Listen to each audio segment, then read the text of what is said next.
461054610467 46100 MD Shakil.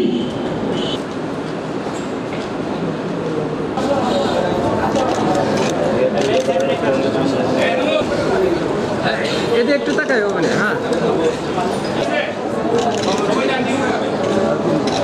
ভাই, এই অনুভূতি আমি প্রকাশ করতে পারবো না। সব আমার আল্লাহ করছে, আলহামদুলিল্লাহ।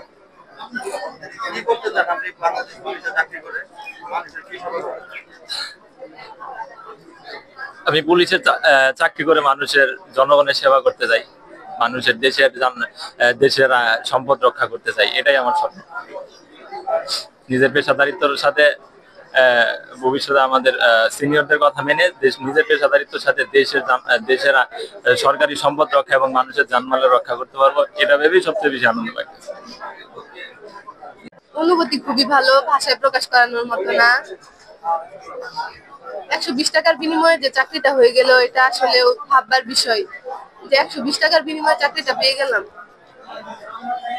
অনেক ইচ্ছা ছিল, ছোটবেলা থেকে খুব ইচ্ছা যে ডিফেন্সে জব করব। আলহামদুলিল্লাহ হয়ে গেছে। সবাই দোয়া করবেন। আর আমি আমার ফ্যামিলির একমাত্র সন্তান, আমার বড় ভাই বোন নাই। চাকরিটা আমার প্রয়োজন ছিল। আমি সর্বোপরি আমার ফ্যামিলির মেম্বারদের আমি সাপোর্ট করব, বিশেষ করে আমার মা বাবা, ওদের পাশে আমি থাকার চেষ্টা করব।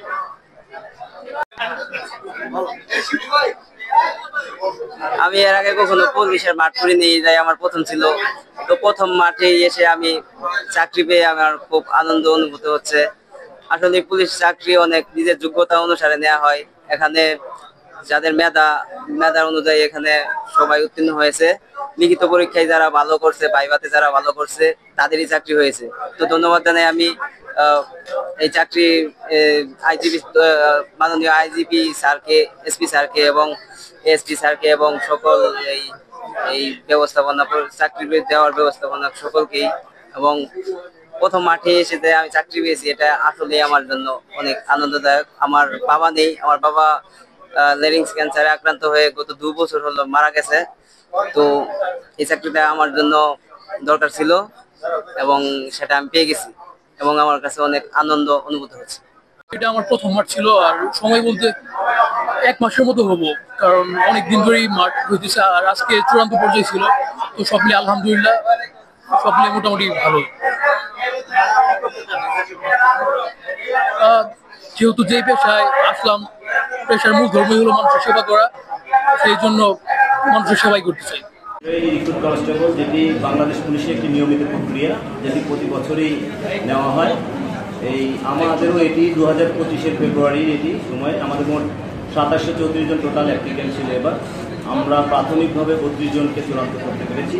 তো এই 32 জন সত্যিকার অর্থে তারা তাদের মেধা যোগ্যতা প্রমাণ করেছে। বিভিন্ন ধাপের মধ্য দিয়ে মোট 7টি ধাপ পার হয়ে তাদেরকে লিখিত পরীক্ষায় অংশগ্রহণ করতে হয়। আপনারা জানেন যে পিইটি, যেটা ফিজিক্যাল এন্ডিউরেন্স টেস্ট হয়, সেখানে তাদের দৌড় থাকে, লং জাম্প থাকে, হাই জাম্প থাকে, সেখানে আপনার পুশ আপ থাকে, তারপরে ড্র্যাগিং থাকে, দড়ি বেয়ে উপরে ওঠা থাকে, এরপর আবার ফাইনালি 1600 মিটার দৌড় থাকে।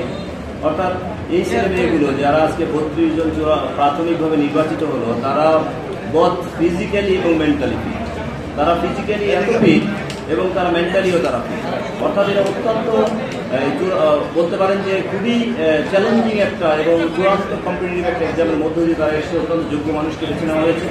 আপনারা জানেন তাদের শুধু আসলে এখন এত সুন্দর একটা সিস্টেমেটিক পন্থা আছে, যেখানে চূড়ান্তভাবে প্রফেশনালিজম মেনটেন করে সততা, ইন্টিগ্রিটির মাধ্যমে এবং অত্যন্ত নিরপেক্ষতার সাথে আমরা এই ধরনের নির্বাচন গুলো করতে পারি, প্রাথমিক সিলেক্ট করতে পারি। আপনারা জানেন আমাদের ইন্সপেক্টর জেনারেল আমাদের আইজিপি স্যারের অত্যন্ত দূরদর্শী চিন্তা ভাবনা এবং তার ইনস্ট্রাকশন এবং আমাদের ডিআইজি মহোদয়ের ইনস্ট্রাকশনের মাধ্যমে আমরা সক্ষম হয়েছি।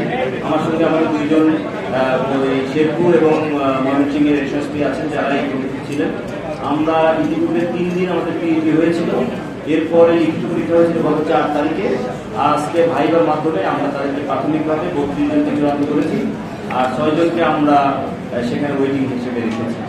আপনারা জানেন এখানে আসলে আমরা বারবার এটি বলেছি যে কোনো ধরনের আর্থিক লেনদেন বা কোনো ধরনের কোনো কিছু যদি তারা দালাল বা কারোর সঙ্গে যোগাযোগ করে থাকে সেটি তারা আমাদের সঙ্গে যোগাযোগ করলে আমরা তাদের বিরুদ্ধে আইনগত ব্যবস্থা নিব। কারণ বাংলাদেশ পুলিশ এখন টিআরসি রিক্রুটমেন্ট অত্যন্ত ইন্টিগ্রিটির সাথে করা হয় এবং প্রফেশনালিজমের মাধ্যমে এবং নিরপেক্ষতা এবং কোনো ধরনের পারসুয়েশন এখানে কোনোভাবেই গ্রহণ করা হয়। আর এখানে ওই যে শুধুমাত্র অ্যাপ্লাই করতে ওই রোলের জন্য ওই ফাইনালি যখন রিটায়ারমেন্ট কোয়ালিফাই করে তখন 120 টাকা তাদেরকে সরকারি খাতে জমা দিতে হয়, এটি তাদের একমাত্র খরচ। 120 টাকা